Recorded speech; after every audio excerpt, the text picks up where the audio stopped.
These are the things that will give you the skills to navigate the next localized or global dip. Whilst it sounds like a cheesy line, anybody out there that's a business owner listening to this, never stop learning and really get help even before you think you need it.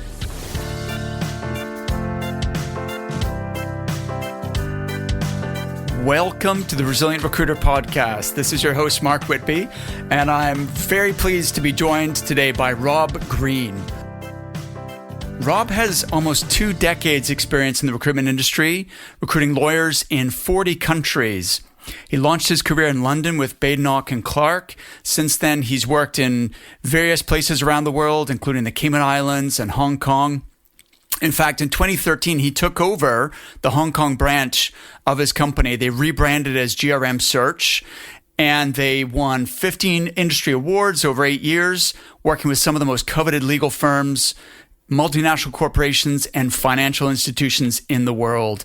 Rob opened GRM Search's first office in South Africa in 2014 in Johannesburg and moved his whole family there by 2017, where they've settled in Cape Town to really spearhead the growth of the business into the African continent. Rob is also a podcaster. He's got a podcast for the legal sector in Africa called Welcome to My House. Rob, welcome to you. Thanks for being here. Well, thank you very much, Mark. It's an absolute pleasure to be on your podcast, which, as I mentioned to you before, I listen to religiously. I think it's fantastic, and it's a real honor to be on it. Oh, thank you. That's nice of you to say. Do you remember how we first were introduced to each other? I tell you what, I do. Well, I don't remember exactly how we first met, but I do remember that your voice on the DVDs that we had were my training program for anyone new coming into what was then CML, but now is obviously GRM. And we've come a long way. I don't even know if I've got something that could play those DVDs anymore, to be honest. But hilarious. Well, they were actually audio CDs. They weren't even DVDs. So you must have been one of my original customers, because I published those back in 2007 or something, 2008. I think I bought them in 2008. Maybe beginning of 2009, yes. So in the days before like podcasting was a thing and before even webinars, I did these teleseminars where there were like virtual training sessions via telephone conference, and recorded those, and I published them as this audio series. And I sold a lot of those, actually. It didn't make me rich, unfortunately, but it did introduce me to some fantastic people, including yourself. So how could you explain, how did you actually use those in your staff training? Yeah, I mean, absolutely. I love them. I'm not just, this isn't the Mark Whitby Appreciation Society, but I really did love the recordings because I felt that you really spoke my language when it came to how to tackle recruitment and how to train staff from the very beginning in terms of what was important for the candidate, what was important for the client, how to structure a call, how to headhunt. I remember being one of the discs where you spoke to a Scottish gentleman, and he also had some really fascinating input. So when I got the DVDs and then the subsequent printouts that we had to make, or the booklets, we used them as the initial introduction whenever we hired someone. Regardless of experience, I would give them to start the first week almost. Say, work your way through those DVDs. And that worked really well. Instrumental in some of our success, absolutely. Oh, amazing. That's so cool. It's great to hear. So I don't know where they are now, by the way. Yeah, no, exactly. They're no longer in circulation. I have some copies, but so listen, tell me your story, Rob, like from getting into recruiting almost 20 years ago to now. Like, can you give me a quick overview? Absolutely. Fairly common story for us recruiters, obviously, in terms of falling into recruitment. But out of university, my first job was in an M&A department, a very busy M&A department for a listed company that was busy buying up lots of its smaller competitors. So it was a very exciting time, and I was doing a lot of the basic due diligence work. That was interesting and exciting. But then I moved on a marketing role, and then moved into another listed company. And to be honest, I think, I after about 2 and a bit years out of university, I was really a bit, I don't know, I was just a bit bored. I was a bit bored of the bureaucracy, really. And I went to see, I went to see a recruiter, Michael Page, and I still remember his name, David Love. So if he's listening to this and he's still in recruitment, I mean, you can't forget the surname Love, obviously. So that's a great name. And we were chatting away, and I said to him something along the lines of, I am fed up with just earning a salary and a 3% bonus every year. I really want to be in charge of my own destiny. I want to be in charge. I want to be paid. The harder I work, the more money I want to make. And that's exactly the line I said to him. And he sat there and he looked at me and he said, have you ever thought about recruitment? Which at that point I hadn't. And he did what I'm assuming is a standard line with Page, where they said, go away and have a look at some of our competitors, and here's a list of them, see what you think, and then come back and see if you want to have an interview. Anyway, long story short, I was going down the route with them. I think we were at third interview stage, and in my head, I pretty much decided I was going to move into recruitment without really knowing too much about it. But I went to a friend in the business I was currently in, and I said to her, look, just to give you the heads up, I'm probably going to leave, and I'm going to be looking. I'm looking to move into a recruitment firm. And she sort of looked at me and wide-eyed and said, "My husband is a manager of a recruitment team in London, central London. You must speak to him as well." I thought she was just doing me a favour, but little did I know that she had a kitchen to pay for, and he needed a referral fee. So, I went anyway. That was Badenoch and Clark, and I went there, and it's a wonderful moment in that kickstarted my recruitment career, but also it's a nice memory that I love thinking back on occasionally. So I went into Badenoch and Clark in central London, just off Fleet Street. So anyone who's ever worked there, I know there's a Facebook group for ex B and Cers, but anyone, they know that the reception is underground, so you had to go into the dungeon. And I sat there with the receptionist, and then this guy walked past me, or a candidate walked past, what I now know would have been a candidate, and then a guy walked past to interview the said candidate, and I recognised the guy. It was someone I grew up with, and I hadn't seen for since primary school, so 15, 20 years or so. And I said to the receptionist, "Is that David Fleming?"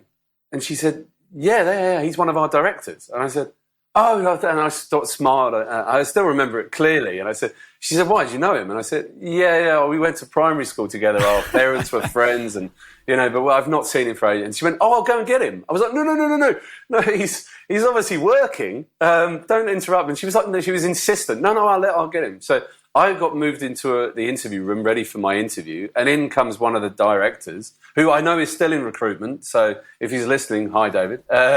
We just had a good, fat catch up. It was really, really good. And then the guy who interviewed me, who subsequently became a teammate, Danny Nelson, he walked in and he said to me subsequently that he had a bit of a shock because he was sort of coming in to give me a hard time and why do you want to work for us and all this kind of, and there he is, there I am having a laugh and a joke with one of his bosses. So it was, I don't know, after I left with a really warm glow and I thought, this is the company for me. This is definitely going to be right for me. So long story short, that's how I got into recruitment. So, and you know what? I think like most of us, the first day was this is going to sound so cheesy, but it was the day that changed my life. It really did. Because I walked in, I was in, my old job was, doing marketing, but I was surrounded by, nice people, but stuffy old guys, who are all in their 50s and 60s and what have you. And I was the youngster. And I walked into the Badenoch and Clark for the first day. And I think the two sales floors they both had 200 people on them. So I walked in and it was just a cacophony of noise, just I mean, it was just, I came alive. It was like everyone on the phone. I mean, I don't think anyone sent emails. Then, they might, the odd email. But it was just a wall of noise and everyone young and shouting. And you could see in the corner people were celebrating deals and high-fiving and ringing the bell. And I thought, I am home. This is amazing. So, I took to it like a duck to water. I listened intently to every training session. I mean, I'd already had a job, right? So it was kind of a second career. So I knew that I really had to give it a good go. And they taught me everything. They trained me and many others. I mean, hats off to Badenoch and Clark. They really trained us exactly the right way to do recruitment, I thought. And that was I got put into one team, then moved into banking operations, and it was some of the best times of my life. I mean, celebrating every deal, and it sounds like it was meant to be. You were like, it really was. Yeah. I think it really was. It was. I'd found my home, definitely, and I still love it to this day. Awesome. So you sounds like you got a really strong foundation there. How did that lead to you? Becoming a business owner and moving abroad? Well, I really wanted to leave London. I like a lot of us, I know you live away from where you were originally from, and a lot of, I really wanted to travel. So I had by the age of, I don't know if it still happens, but then, 15 odd years ago or so, if you wanted to go to Australia as a Brit on a work permit for a year, you had to go before the age of 30. So I was, I think, 29 at the time. Mm-hmm. So I had a vision and a ticket booked. I was going to Sydney at the end of that year before I turned 30 to do a backpacking or, maybe working, I don't know. So then I loved recruitment, but the draw to travel was more. And then I met my a girlfriend and my now wife in the February, and I was going to leave in the December. So I met her, and then she's South African, and she said to me, we had a conversation. We were just dating, and then I said, look, I'm going to go at the end of the year. What do you want to do? And then anyway, long story short, came around. She said, do you have to go to Australia? Because I've got a friend who lives in the Cayman Islands. And I was like, quick Google search, Cayman, okay, big financial district, blah, blah. Then I had a really good client at one of my banking clients, and we would often go for lunch in Canary Wharf and share, secrets and gossip and what have you. And I said to her, look, you're the only person who knows this, but I'm thinking of leaving. I'm leaving the country, and I'm going to, and we're probably going to go to the Cayman Islands, but I don't really know much about it. And she was like, really? Because the guy in the office next door to me has just come back from Cayman. You should, and this was in a funds team in the bank, and you should speak to him. And so I called him, and I said, and he said to me, so what, I don't remember his name. But he had another monumental conversation with me where he just said, well, what do you want to do there? Do you want to go there and just rent out jet skis, or do you want to carry on with your career? And I said, I'd really ideally carry on with my career. And then he said, right, there's only one recruitment company on the island that's worth talking to, and that's a guy called Steve McIntosh at CML. Give him a call. And I did, in true recruiter fashion. That afternoon, find the time zone. Messaged Steve, called him, had a couple of interviews with Steve, and before you know it, he'd offered me a job in the Cayman Islands. And I remember going back to my girlfriend and went, you were serious about Cayman, right? And she's like, yeah. I said, well, good, because I've just got a job. I've got the contract. And then it all happened. And then in the December, we left the UK. And then in the January, we were there in the Cayman Islands, which I'd never been to. I didn't know what to expect. I knew it was the home of hedge funds, but I don't know what that meant. And I got there, and it was a bit of a wake-up call, and it was a real, it was a change of environment, really, because obviously with Badenoch and Clark, you're talking about, I think at the time they probably had 15 offices throughout the UK, one in Luxembourg, and they were looking to grow globally. That, we had 400 people in the London office. It was a big firm, and I moved to Cayman to work for CML, which had 3 people in it, and and I could see the beach from my office. Wow. And I'm thinking, what have I done? Where have I gone? And Steve was great, and shout out to Steve McIntosh, who is still in Cayman and still involved in the business. He was great. Him and I had a discussion about doing legal recruitment, and then he just let me grow and let me fly. And to be honest, that was being able to shape my own day and style and everything really made me the recruiter I am today, I think. So yeah, Cayman was great, and it was it was a year or so just before Lehman Brothers collapsed. So anyone out listening to this who knows the glory days of recruitment, and also I was in an offshore market, the Cayman, Bermuda, Turks and Caicos, and those kind of islands that we were recruiting for, that were just booming. The law firms that I was recruiting for, I think, were going from, I'm not joking, going from 30 people to 300 people in 18 months. There was just phenomenal recruitment. We couldn't get lawyers to the islands quick enough. Wow. And we grew it was so good. I still talk to a few of my ex-teammates and that we put together, and we had a really, really good time.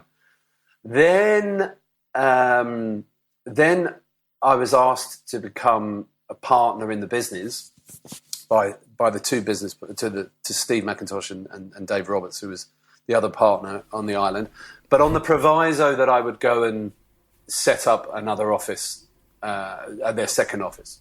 Okay. So I would become a partner in that business, and I was fine with that. By that point, my then fiance was just had enough of island life, which it can get to you. It sounds idyllic, right? Living on a Caribbean island, but you run out of things to do pretty quickly. So Steve and myself, we sort of did a bit of a recce around a few places and did a bit of research. We got on a plane and we went to see Singapore and Hong Kong, and we decided that Hong Kong ticked more boxes. And then obviously the Lehman Brothers collapse was going, the world was going into meltdown. There was a quick discussion around whether we should really do this and whether we should leave Cayman, and whether the time was right to set up a new office. But I said, look, the world is going to bounce back at some point, and my thinking was that China would bounce back quicker and faster than others, and luckily for me, Steve and David agreed with my thought process, and I got to Hong Kong shortly after getting married in 2009, and that was a challenge in itself, because I'd only been there once for 4 days, so we didn't really know anyone, and obviously we were in the middle of a global financial crisis. So, man. I went to a Fortress, which is a well-known electronics store in Hong Kong, bought a printer and a laptop. The printer, I didn't really know the city at that point, but anyone who's been to Hong Kong knows that there's the mid-level escalators, and I was in an apartment at the top of the mid-level escalators, and the Fortress shop was at the bottom, and I got a rope around the printer and dragged it behind me up the escalators, and then set up on a little desk, and that was the beginning of my time in Hong Kong. And as anybody out there who was recruiting at the time knows, even if you were in a well-established market, your clients were not recruiting. Absolutely. And being a new kid on the block, people were... I got laughed at by one person. I think said, "Have you read the news?" So, you never know. You might need a lawyer. But yes, that was the beginning of that. Hey, here's a quick question for my listeners today. Did you catch my interview with Joel Slenning, where he talked about how he scaled his recruiting and staffing firm to $16 million before selling it? It's episode number 53, and if you've not already heard it, I recommend you check it out. The reason I bring it up is that I'm teaming up with Joel to create a mastermind group, especially for owners of seven-figure recruiting, staffing, and search firms who want to scale their business to 8 figures.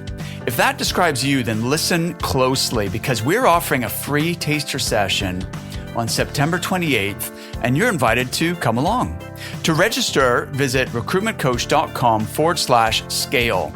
Again, this is exclusively for owners of fast-growing recruitment companies who are already doing $1 million in net fee income and want to build a business that generates cash flow without you working in the business, so that you could sell it someday if you wanted to.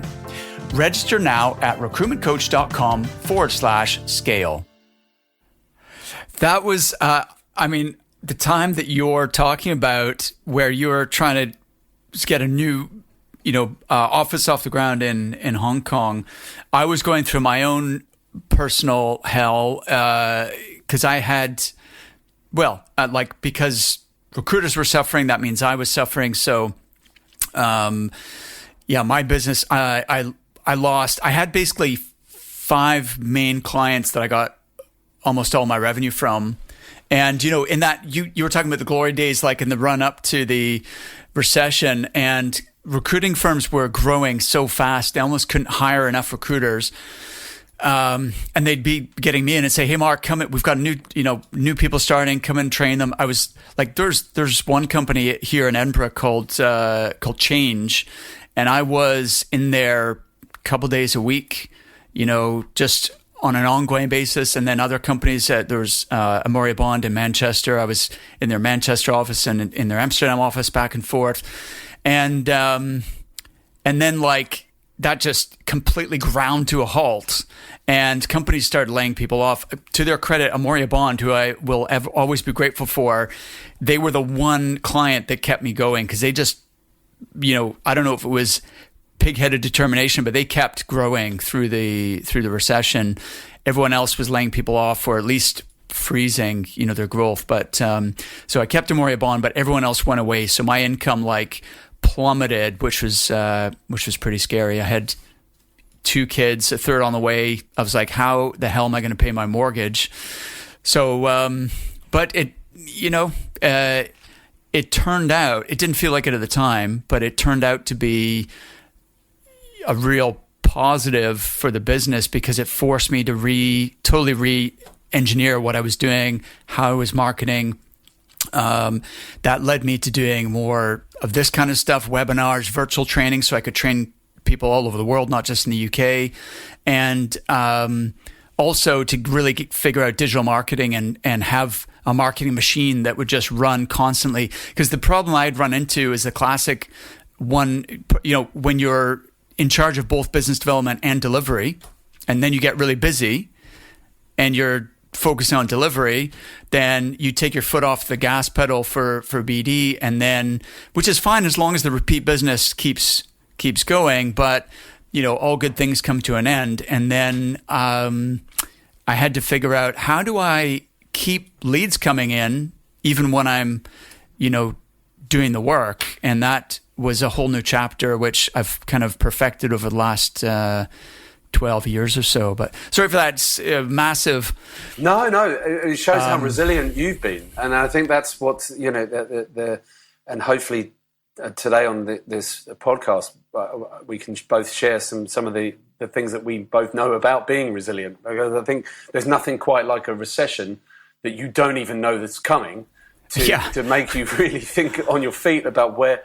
And you had Umbiie Bond, and I had our offshore clients, Appleby and Maples and Walkers, who thankfully, whilst I was new to the city, that when they started to look like a little upturn, there was, they stuck with us and got us through some very dark times. And I think, it teaches you all about customer care and to look after your golden clients, etc. But it was a very, very difficult time, and I think, but it has anyone who I think has been through that has also weathered the recent COVID recession quite well as well. But Totally. that was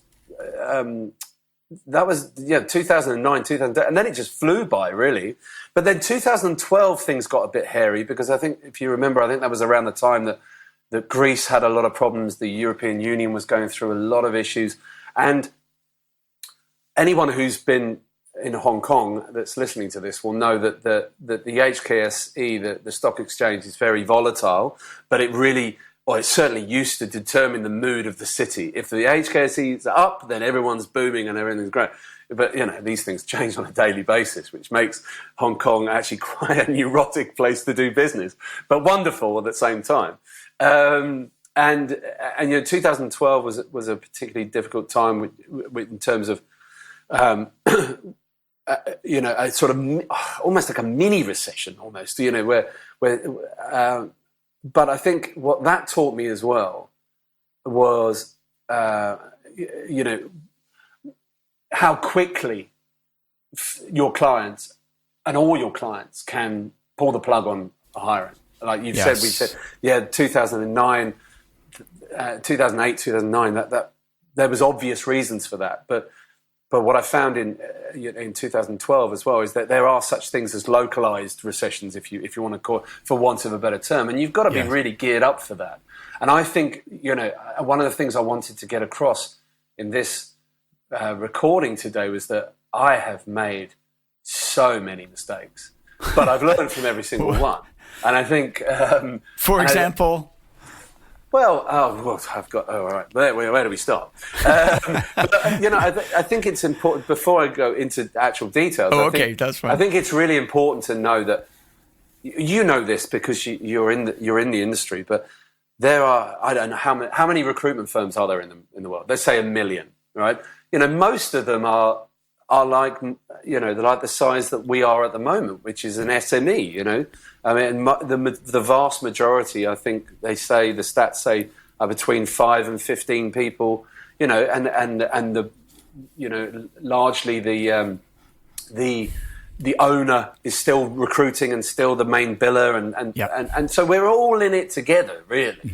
Mm-hmm. We all face similar challenges, and I think.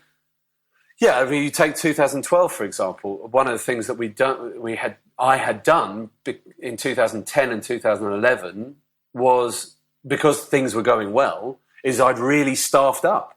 I mean, we had your audio CDs, and if I could find someone talented, in they came. Plonk them down, put them in front of a computer, listening to your CDs, and away we go. And so. That's one of the first occasions where I'd overstaffed, and then when a localized recession or a localized dip came along, I found myself in trouble, with underperforming consultants and too many of them. We made a few moves and shrunk down and got really focused on just a small amount of people, and that rode us through, and that really, really worked. But that was one of the mistakes I made, where I think ego takes over a lot. I'm sure there's business owners out there that will admit to themselves that in times that you want to be the biggest. You look at Hudson and Page and Walters and go, well, I could do that. I can be like that. I can be listed one day. And maybe not. So I think that that was certainly one of the mistakes that I've made. So Rob, you mentioned to me in your notes that in 2016 you had grown to about 25 people, expensive offices, high salaries, and then realized that it was not sustainable, it wasn't profitable, needed to be reorganized. This is quite a big one, and I think this is something that I know from the fact that we still work the Hong Kong market. I know that there's competitors out there of ours who and candidates as well have come to me and said, "Oh, I thought you guys collapsed. I thought, are you still around?" Kind of thing. And so I do feel that maybe the truth hasn't necessarily been put out there. But yeah, 2016. Personally, I was going through a very tough time because my mother was sadly passing away, and she was in the UK and I was in Hong Kong, obviously. So I spent a lot of time on a plane and coming backwards and forth. I'm the only child as well, so I was very, very close to mum. And so that was really messing with everything. I mean, these things happen to us business owners, right? As we get older, life sadly gets in the way sometimes. And that magnified with the issues that we were having. I was having in the business. I had grown the business too fast. We had a number of offices that just weren't operating. I was trying, in many cases, to buy my way out of trouble by starting new desks, starting new offices, and not really. I mean, by that point, and this is nothing personal, your DVDs had been lost. We didn't have that structure that we had at the beginning of terms of people learning the way to do it, the GRM way. Massive ego going on in my head about, we can be, the biggest in Asia and all this kind of stuff. And we just grew too rapidly with the wrong people and the wrong structure. And whilst on the surface, we looked really successful, I used the explanation that it was kind of all built on sand. And, and when times got tough, the markets dipped again. I was completely distracted with my own personal situation. I didn't react well enough and quick enough. So when I was on one of my many trips back to the UK, I looked at the business and just went, we can't sustain this. This is unsustainable. Now, the 4 years, no, not the 4 years, maybe the 6 years prior to that, 2010 to 2016, anyone who was in Singapore or Hong Kong will know this in recruitment, that it boomed. Rec to Recs exploded across the scene. People were just chasing any talent, and the salaries went ridiculous. And I hope that they're under control now. Salaries were extremely high, mainly because Hong Kong is really expensive to live in. I think at one time it was the most expensive place to have an office and rent a house. Wow. And then when you're a company like ours, you have to really compete on commissions as well. So we were really, whilst we were making a load, I mean, I think we went from $1 million US to 3 million to 5 million very, very quickly. Which brought us to the attention of one of your former podcast guests, James Kahn, and I started speaking to him. The structure really wasn't there, and so I just basically, on one of my many trips back, I just thought, whilst my head wasn't really in the game because of my dear mother, I just said, this is unsustainable. We had, I don't even know, I can't even do the pound equivalent, but we had a huge office that was really expensive. Everyone was on high salaries, and then the moment it started to dip, and also don't forget as well, ego had got involved. I was hiring people, not because they were the right culture fit, but because I was up against our competitors for them.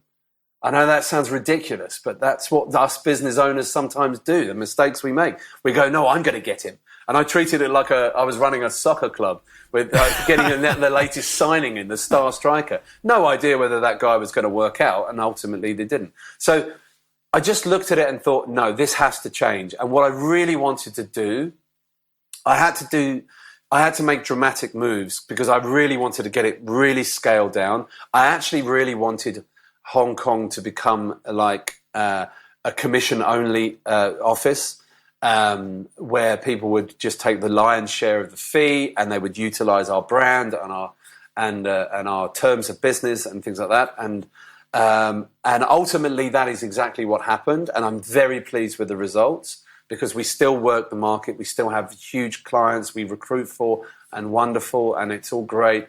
However, one of the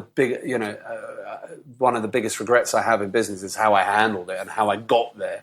Because then lots of people, not everybody, but lots of people quit, went sideways, said that, told the market whatever they wanted to tell the market. And then also at the same time, I was leaving to move to South Africa because, I wanted our future to be on the African continent.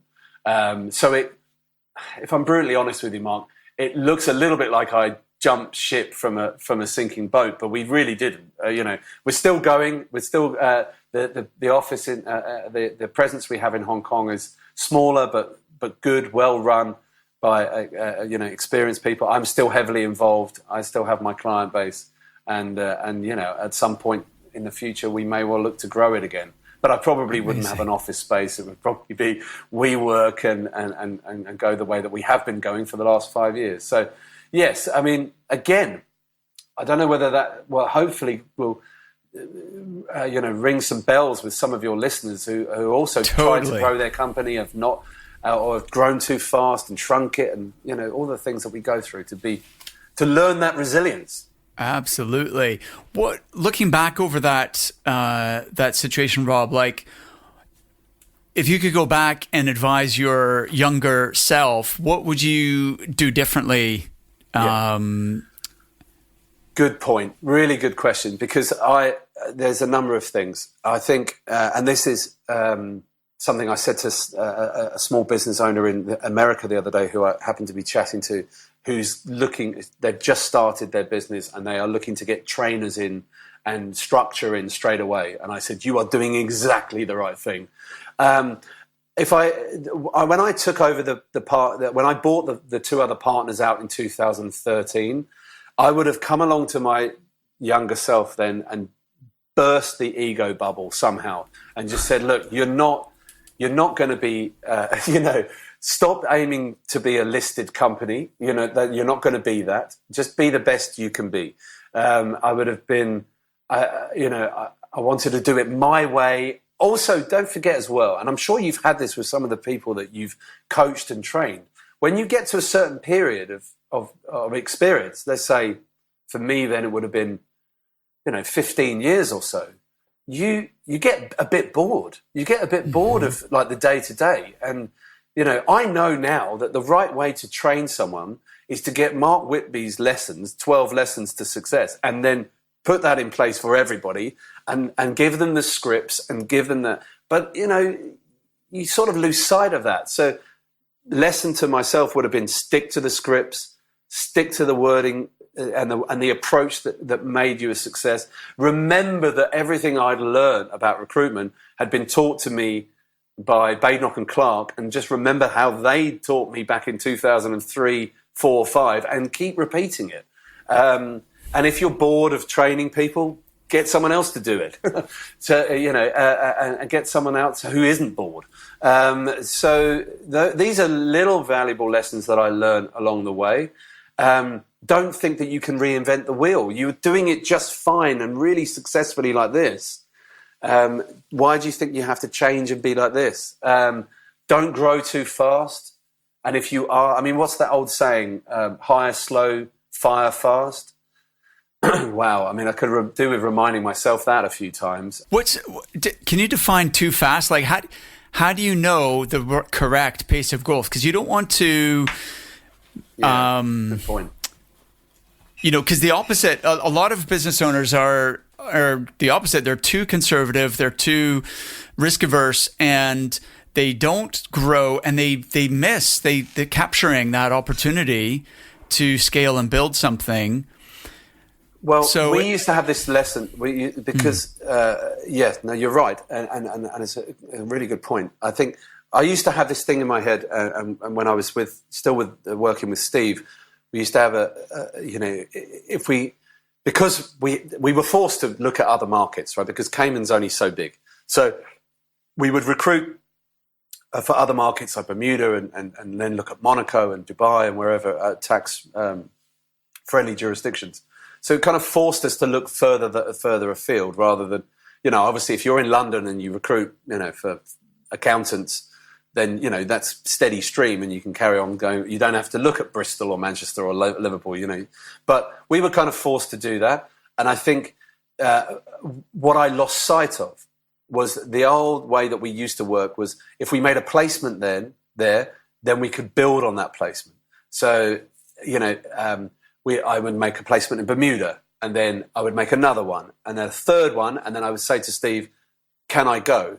And then I would go and I would fly to Bermuda, and then I would get there, and then I would go and see all the law firms and all the counsel that I wanted to see, and then get a way of working, do the marketing, send them the salary surveys or whatever it is, come back, and then that's our market. And then you can build and grow from there. We didn't open a Bermuda office, but it was certainly would have been something we could have done.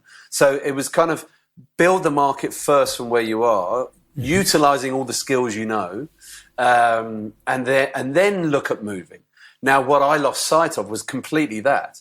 And I started getting, again, I'm giving myself a hard time here, but because some of the offices we opened really worked, but that was down to the people that we hired, I think, rather than anything else. But I started looking at markets differently and thought, well, if we get there, then we can just do it and we'll be really good.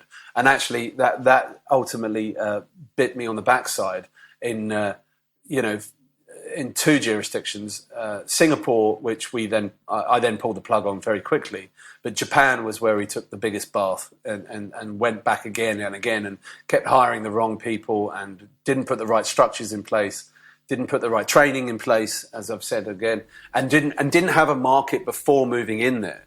Right. And that's the biggest mistake I made. Whereas with Australia, which was successful for a while, we had an office in Melbourne for a couple of years. We started making replacements in Australia before looking for someone to head it up. So that would be my tip: is definitely to look further afield, but do the work first and create the market before diving in, because every market is so different. This is really, really good stuff. So, I mean, some of these are, when you're looking in objectively, they seem obvious, but that does not to say that they're easy. The keys that I'm taking away from this so far are you have to have the right people, right, in the first place. Number 2 is on sustainable comp plans. Number 3, with the right training and really a focus on that. And number 4 is having the structure, but also building the market and creating that demand before you then increase your team size in order to capitalize on that market. You've summed it up in 5 really good points there. That's excellent. And also I can add another one to that as well. Go for it. Something that I did really well in Cayman and I did really well in Hong Kong, but then subsequently didn't do in Japan and didn't do in South Africa when we first opened. So luckily we had a reboot and a re-go at it in South Africa, and now doing very well. But in Cayman and Hong Kong, in the back of my mind, I knew I was a good recruiter, and I knew that anybody I brought into my team would be good as well. So when I approached the clients who'd never heard of us before, I said to them, how do you want us to recruit? And a lot of London and US and Australian agencies go into markets in a very different way, and they go, we are really good, this is what we're going to do. But actually, with those 2 markets, I went and said, you tell me how you want us to do it. You tell me culturally how the market wants me to work, how the candidates are going to want me to speak to them, address them. And I took time to learn those markets.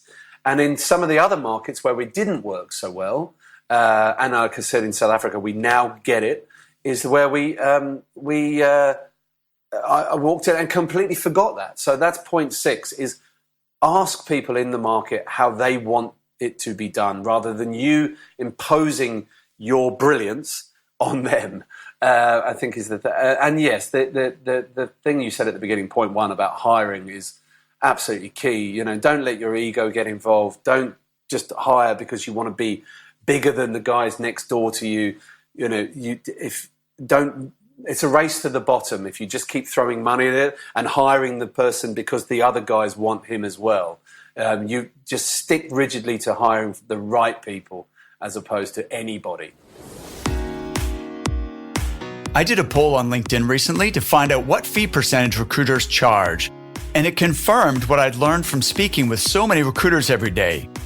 The majority of recruiters are undervaluing their service and cutting their fees to become more competitive. Listen, if you want to protect your cash flow and build reserves to protect your business against whatever might happen in the future, you need to be earning more for each placement, not less.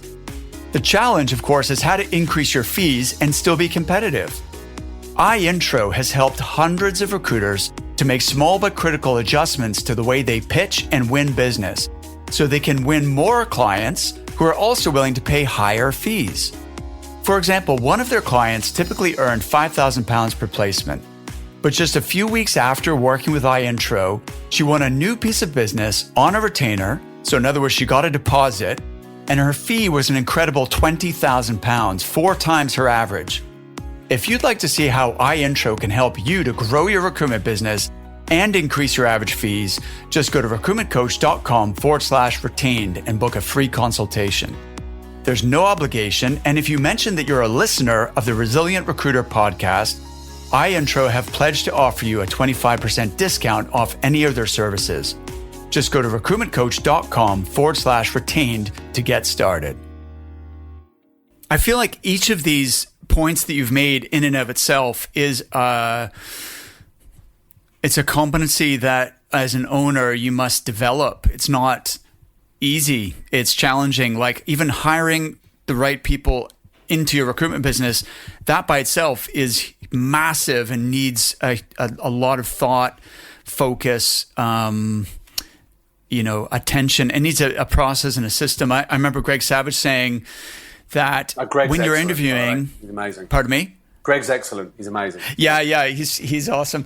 If you interview someone and they're not a 9 or a 10 out of 10, then the answer is no. Or even if you're asking yourself, should we hire her or not? Even if you have that question mark, the answer is no. You're only hiring people who are a fit for your business, for your culture, and who you are absolutely confident are going to perform.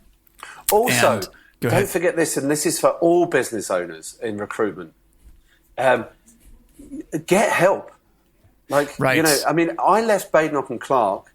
I wasn't even a manager, right? Okay. So I had no management training. I then went to Cayman. We were so successful, I became a manager just by hiring people because we had so much work on. So I learned by default. And, Steve kindly gave me some guidance on that as well. But I never did any lessons or had any training programs. Then when we started building a team, again, I used your fantastic training, which was great, but then lost sight of that. And that's crazy because, you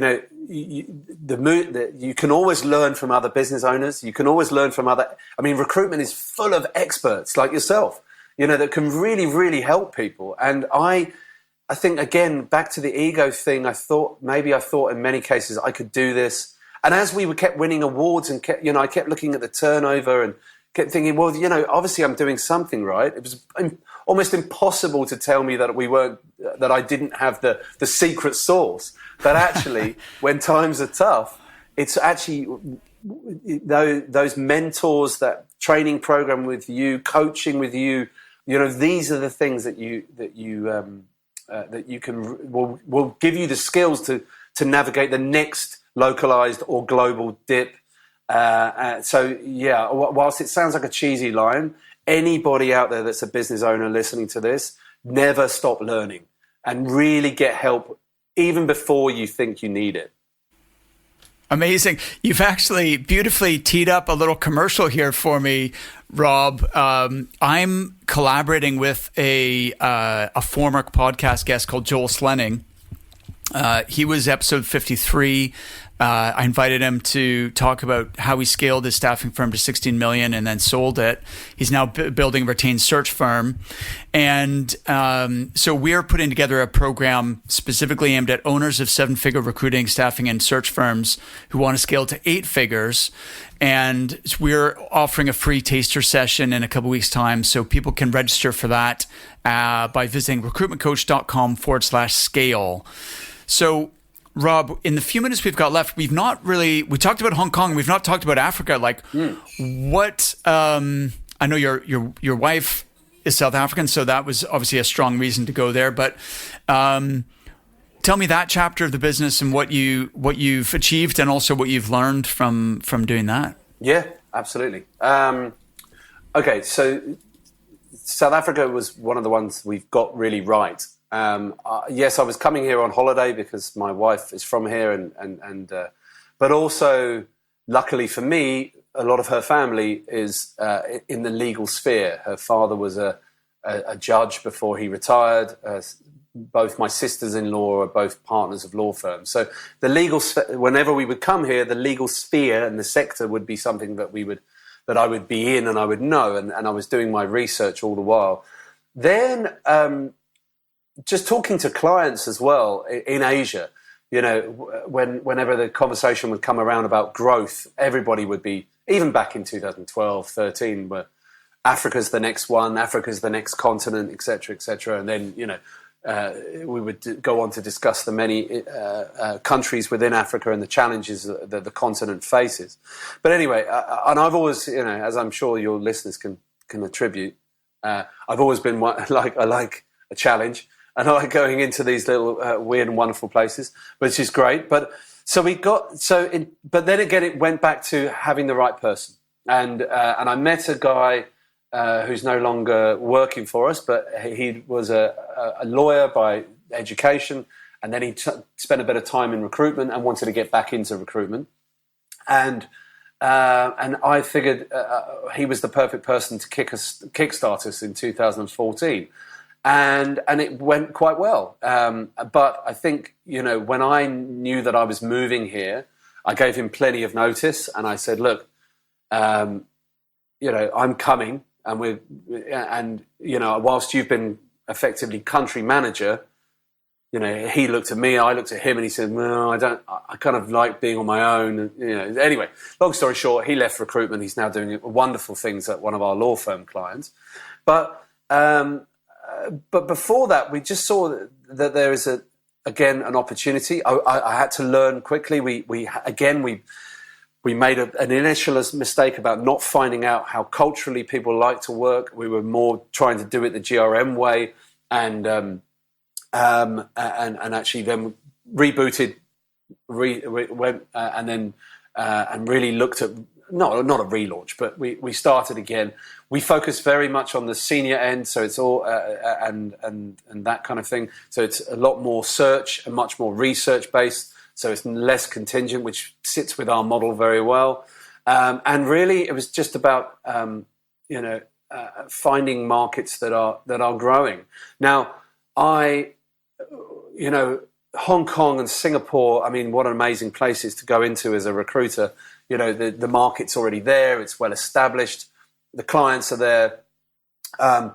South Africa, not so much, and we're doing a bit of work in Kenya at the moment, and some Senegal, and other countries as well. And they're very much emerging markets. It's difficult, I don't know, I could talk about it for hours, but they are tricky markets where I'm learning a lot about myself. I'm getting back to basics. The team I have is fantastic. They're are very hardworking and willing to take on new roles and responsibilities and learning, and that's great. And still, we're focusing on Asia as well. But Africa is a place where I thought we, quite simply, we can make a difference, and we are doing really, really great work here. And on top of that, I was looking from a business perspective. I was looking for a growth over the next 10 years, really, and I figure that this is a continent made up of 54 countries, all that are. There's a huge amount of foreign direct investment, as anybody knows that reads the newspapers, and there's also a heavy Chinese influence, which is certainly in business, which sits with our Asia-Africa connection, so that works really well. But yeah, like every country and every move, it's not you've got to get used to where you live. It's not easy. You've got to make new friends. Got to send the kids to school and that that kind of thing. So yeah, it's been an interesting challenge so far. and one I feel like we really are just at the beginning of. I feel like I may have been here nearly 5 years, but I feel like I'm really just at the beginning of our journey here.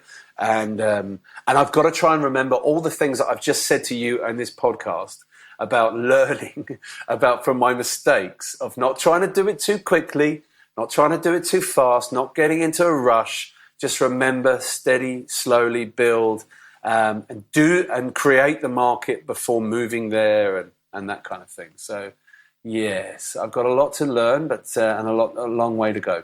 Rob, what's the sort of size and shape of GRN search right now?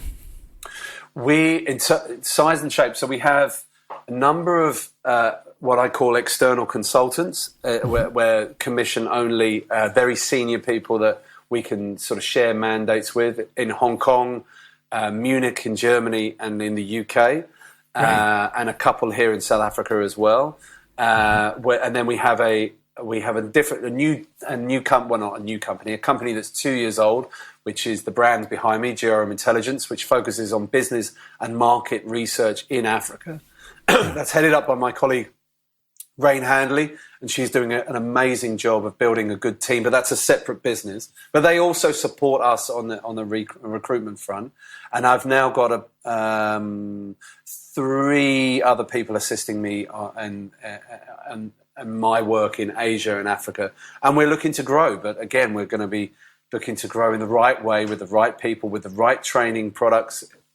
You'll have to send me copies of those DVDs again, and we'll go and that way. And then, we're looking to grow and build, but slowly and surely, and probably in our core markets going forward in Asia and Africa.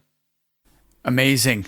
So, what's the main thing that you've learned from the experience of launching in Africa? Then, the main thing I have learned, I would say that, and I kind of feel like I'm repeating myself, but we focused, and I think maybe COVID has helped with this as well. If we can take any positives away from the pandemic, and I'm loath to, obviously, because so many people have suffered, but I've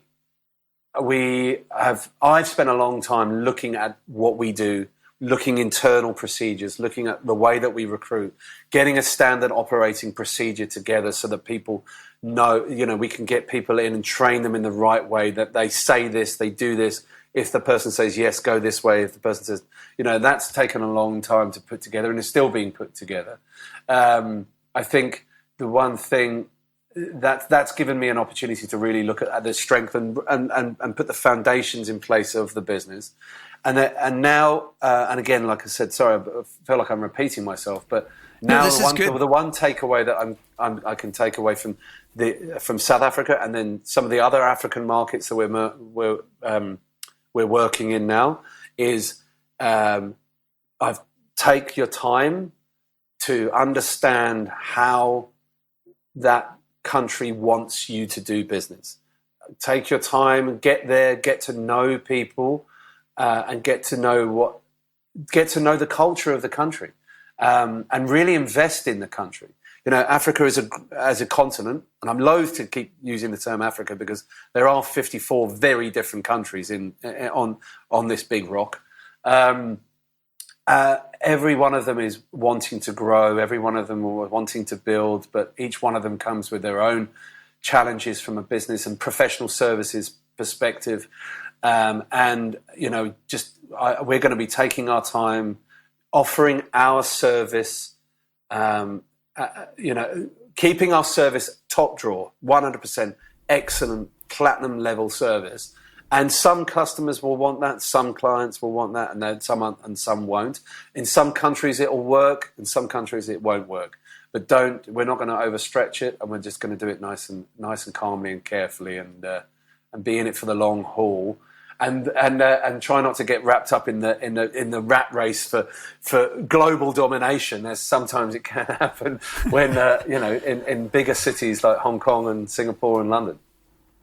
Amazing. Awesome. So listen, I've really enjoyed our conversation, Rob. And me too. It's been brilliant. We should have done this sooner. I'm glad that we finally have done it now, and appreciate all, your honesty and transparency about, you've had some phenomenal successes, number one legal recruiter in Hong Kong, and, then opening international offices, building a great business. And I really appreciate you also sharing, the tough times and the adversity you faced and some of the hard lessons you've learned. No, thank you. No, I mean, I listen to your podcast every week, and I love it. And I just thought that there's so many people in our wonderful industry out there like me, who've had, or people who want to have big successes like I've managed to have, but behind that is a lot of trials and tribulations and mistakes and slips. And I look at, I love listening to your podcast, as I said, and I love listening to the positive messages that come out of how to make a 20 million, not quite in a month, but, how to build, build, and they're so fantastic. But also at the same time, behind those stories, there's a lot of mistakes and a lot of slip-ups. And I think it's important for business owners like myself to go out there and realize you're not on your own. There is a lot of people out there that have done exactly the same.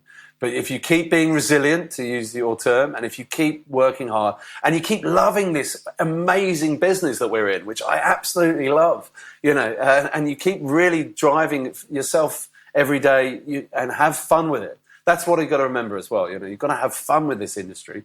Then they can also be a success. Beautiful. Well said, Rob. Awesome. Look, have a fantastic day, and I'll speak to you again. Thank you. Thank you very much.